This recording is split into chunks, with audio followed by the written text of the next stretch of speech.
Bonjour, nous voici au marché.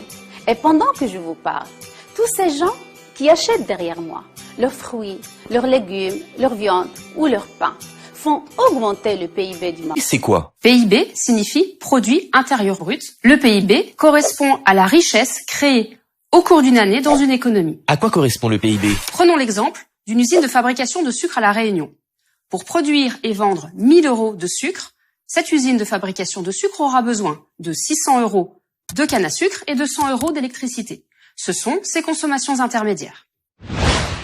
La richesse créée par cette entreprise chaque jour sera de 1000 €, moins 600, moins 100, c'est-à-dire 300 €.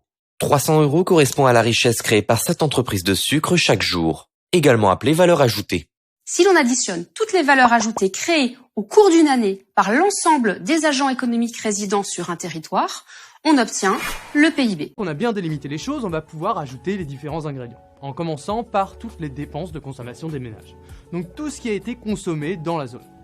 De Marie-Jeanne qui achète du persil jusqu'aux touristes qui font leurs courses à Pigalle, tout. Ensuite, on ajoute les dépenses publiques, comme le salaire d'un enseignant, le coût pour l'entretien d'un pont ou l'achat d'un missile. Et en plus de ça, il faut ajouter tous les investissements. Ça, c'est l'achat d'une nouvelle machine par une entreprise, par exemple. La dernière étape, c'est d'ajouter tous les trucs qui vont être exportés et de soustraire toutes les importations. Une fois que ça c'est fait, eh bien voilà, on a un PIB qui est défini comme la production de richesse dans un territoire. Intéressons-nous d'abord au PIB en tant qu'indicateur incomplet. Il ne prend pas en compte toutes les productions. D'abord, il ne prend pas en compte les activités bénévoles, c'est-à-dire le travail qui est fourni par les bénévoles dans des associations, par exemple. Il ne prend pas non plus en compte la production domestique. Si vous faites un jardin, le travail ménager, le bricolage, toutes ces activités ne sont pas intégrées au produit intérieur brut.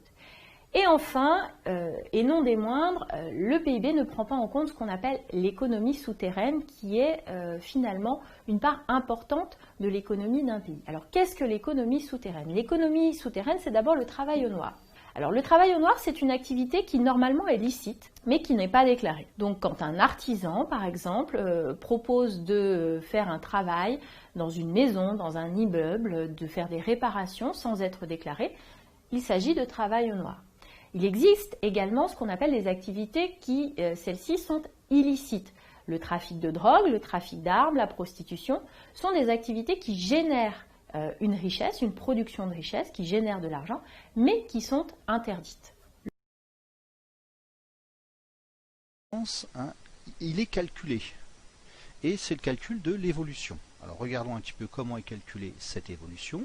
On prend le PIB de l'année N, l'année dans laquelle on est, on va le soustraire au PIB de l'année précédente, N-1, et on va diviser l'ensemble par le PIB de l'année précédente.